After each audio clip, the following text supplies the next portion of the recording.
Hello everyone, welcome to the session guys. आज हम लोग डिस्कस करने वाले हैं बहुत ही इंपॉर्टेंट करंट अफेयर का न्यूज है। जैसा कि आप सभी को इस यहाँ पे थंबनेल से पता चल रहा होगा गाइस। आज हम लोग बहुत ही इंपॉर्टेंट बीमारी जो जैसे कि हम लोग पिछले 2 सालों से जो है लगभग 2 सालों की बात करें तो लगभग 2 सालों से जो है वो एक कोरोना वायरस से हम लोग ग्रसित हैं। मतलब एक तरीके से हमारा देश जो है, देश नहीं एक तरीके से ग्लोबल पैंडेमिक चल रहा था, जिसके कारण हम लोगों के बीच में जो है बहुत सारा जो है दिक्कत आई और हम लोगों ने बहुत सारे लोगों को खो दिया, उनकी जान गंवा दी। तो आज हम लोग डिस्कस करेंगे कि उसी से रिलेटेड एक और जो है आपको नोरो वायरस जो है वो आपका केरल के वायनाड जिले में कम से कम जो है वो 13 लोगों को नोरो वायरस से संक्रमित पाए गए हैं। तो ये आखिर नोरो वायरस है क्या? क्या ये कोरोना वायरस से डिफरेंट है या फिर क्या है? इसके लक्षण क्या होते हैं? इससे कैसे हम लोग बच सकते हैं? इसके बारे में कंप्लीट डिस्कशन मैं आज यहाँ पे इस सेशन में करने वाला हूँ, right? So if you are new on this channel, so please subscribe and don't forget to press the bell icon for the upcoming session and set at all guys, because all notification you will get on the time, right? So now I am going to start the session. So इसी तरीके से आपको इस channel पे जो है वो classes आपको प्रोवाइड करते रहते हैं, जिसमें यूपीएससी, सीएससी और स्टेट पीएससी की तैयारी इस चैनल पे आपको कराई जाती है। तो बिल्कुल आप यहाँ पे जुड़कर अच्छे तरीके से तैयारी कर सकते हो। तो यहाँ पे आज हम लोग ये नोरो वायरस के बारे में डिस्कस करेंगे। तो आखिर ये हाल ही में न्यूज में क्यों था, इसके बारे में अभी हम लोग डिस्कशन करेंगे। तो जैसे कि हाल ही में केरल में लगभग एटलीस्ट 13 पीपल्स को यहाँ पे फाउंड किया गया infected with the noro virus. ठीक है, कहाँ पे? केरला में एक वायनाड डिस्ट्रिक्ट है, वहां पे ये पाया गया। स्टेट गवर्नमेंट ने, राज्य सरकार ने क्या किया कि यहाँ पे राज्य सरकार द्वारा जो भी लोगों से सतर्क रहने को कहा गया है और यहाँ पे वायरस को जो स्प्रेड हो रहा है उसको रोकने के लिए बहुत सारे कदम उठाए जा रहे हैं। आखिर ये नोरो वायरस है क्या, इसके बारे में हम लोग बात करेंगे।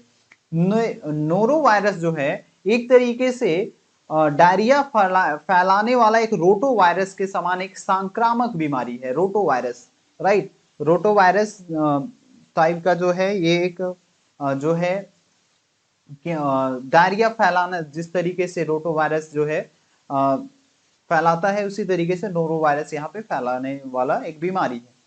इससे क्या होगा कि आपको सबसे पहले गैस्ट्रो इंटेस्टिनल इलनेस आपको आ जाएगा, मतलब जो है जठरांश संबंधी, जो पेट से गैस्ट्रोलॉजी से रिलेटेड जो है जो आपके इंटेस्टिनल प्रॉब्लम होते हैं, गैस्ट्रिक प्रॉब्लम होते हैं, ये सब आपका यहाँ पे आएगा। ये सब प्रॉब्लम आपको देखने को मिलेगा।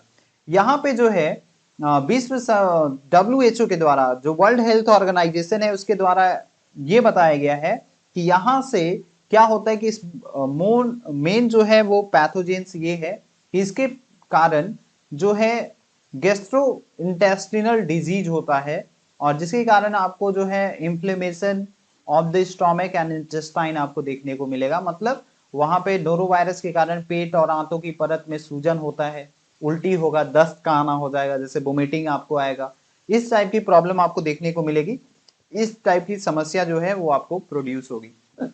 सिम्टम मैंने बताया कि यहाँ पे जो भी इनिशियल सिम्टम जो नोरो वायरस का है वो है पहला वोमिटिंग और डायरिया, आप इसको बोल सकते हो, जैसे उल्टी और दस्त जैसे लक्षण दिखाई देते हैं, जो कि वायरस के संपर्क में आने के 1 या 2 दिन बाद दिखाई देते हैं।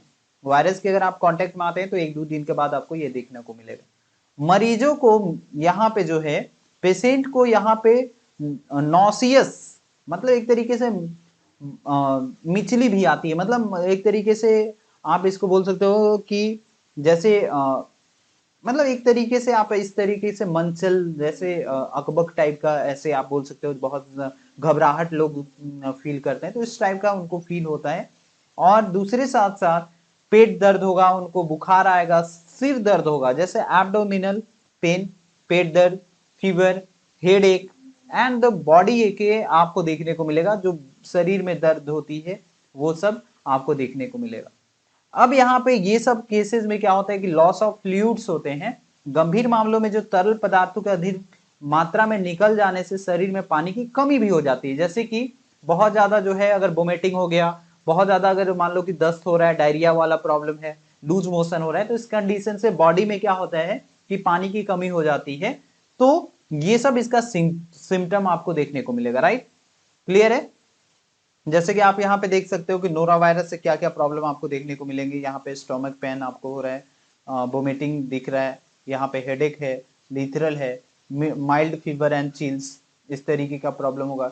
सिम्टम्स जो है ये 12 से 48 घंटे के अंदर आपको इनिशियल इन्फेक्शन दिखेगा। उसके बाद सिम्टम जो है ये 1 से 3 दिन के अंदर जो है वो खत्म हो जाएगा। और वायरस जो है वो लगभग हमारे बॉडी में जो है 2 वीक तक रह सकता है। डायरिया एंड एब्डोमिनल जो क्रैम्प्स होता है उस टाइप का आपको होगा, बॉडी एक होगा। तो ये सारी प्रॉब्लम जो है यहाँ पे नोरोवायरस के कारण आती है, जिसको मैंने इस पिक्चर से दिखाने का कोशिश किया है, राइट? आई होप आपको समझ में आ रहा होगा। इसके बाद स्प्रेड कैसे होता है, आखिर ये बीमारी फैलता कैसे है, इसके बारे में अगर हम लोग बात करें तो इस रोग को जो है यहाँ पे प्रकोप आमतौर पर जो जो क्रूज शिप होते हैं, ठीक है, जो विदेशों से आते हैं, cruise ship, in nursing homes and dormitories, जैसे शयन कक्ष, जो सामाजिक शयन कक्ष होते हैं जहां पे ज्यादातर लोग जो है वो सोते हैं, ठीक है। और अन्य जो बंद स्थानों में ये सबसे ज्यादा फैलता है, जहाँ पे बंद स्थान, लाइट जो है वो आपको अवेलेबल नहीं है बहुत, वो ज्यादातर वहां पे सूरज की रोशनी नहीं पहुंच पाती है, तो यहाँ पे इस जगह पे सबसे ज्यादा जो है ये बीमारी फैलता है। नोरो वायरस जो है ये हाईली कॉन्टेजियस बीमारी है, मतलब अत्यधिक संक्रामक बीमारी है। और ये कैसे कैसे हो सकता है, ये आपका खाना अगर उसमें अगर ये वायरस है तो लोगों को हो सकता है, पानी से हो सकता है, और ये सरफेस पे भी संक्रमित सतहों को अगर आप छूते हो तो उस कंडीशन में भी ये आपको ये बीमारी हो सकती है, मतलब ये वायरस आपके बॉडी के अंदर जा सकता है। इसका प्राइमरी रूट है इसका ओरल फेकल, मतलब सिंपल सा है कि व्यक्ति के मल और उल्टी से भी ये बहुत ज्यादा फैलता है, राइट? एंड अगर कोई भी मान लो कि इस वायरस के विभिन्न विभिन्न जो है अलग अलग जो है वो टाइप्स होते हैं, लेकिन अतः एक व्यक्ति कई बार भी संक्रमित इस बीमारी से हो सकता है। ऐसा नहीं है कि उस व्यक्ति को अगर एक बार ये बीमारी हो गई तो फिर दूसरी बार नहीं होगी, दूसरी बार भी हो सकती है। मतलब एक बार जो है वो अगर इस व्यक्ति किसी व्यक्ति को लग गया तो वो दूसरा बार भी हो सकता है, कितनी बार भी हो सकता है।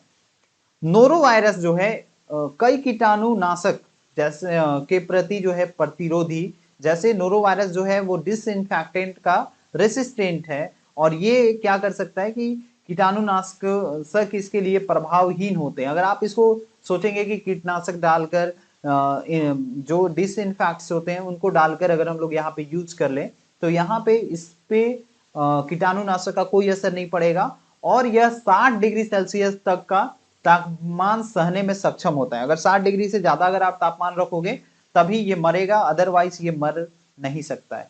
तो ये यहाँ पे इसमें ये इस टाइप का क्वालिटी होता है कि वो 60 डिग्री तक उसका बॉडी जो है यहाँ पे वो मतलब वो जो है जिंदा रह सकता है 60 डिग्री सेल्सियस टेम्परेचर पर, ठीक है। इसलिए केवल भोजन को भाप देने या पानी को क्लोरीन करने से यह जो है क्लोरीनेट करने से यह वायरस नहीं मरता है। यह वायरस कई आम हैंड सैनिटाइजर से भी बच जाता है, मतलब हैंड सैनिटाइजर अगर आप नॉर्मल यूज कर रहे हो तो उससे भी ये जो है वायरस आपका बच जाता है। तो ये इस तरीके से ये आपका स्प्रेड होता है, ठीक है।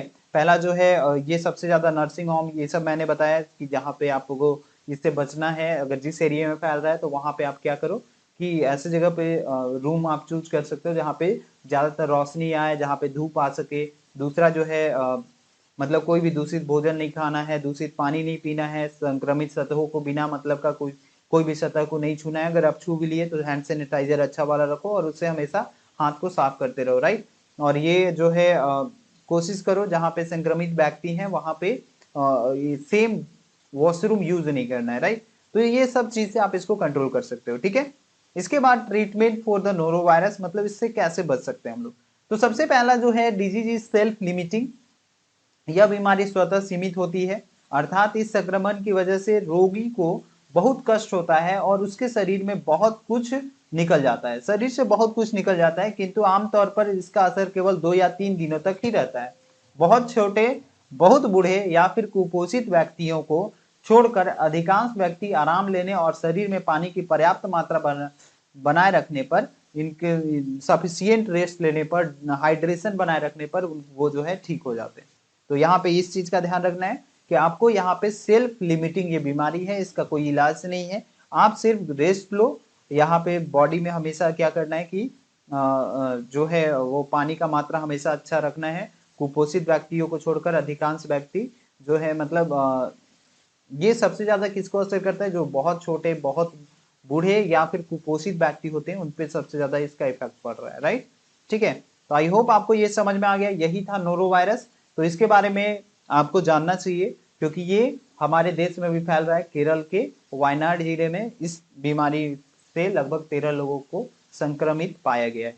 ठीक है, तो यही था कंप्लीट इंफॉर्मेशन। आई होप आपको समझ में आ गया होगा गाइस।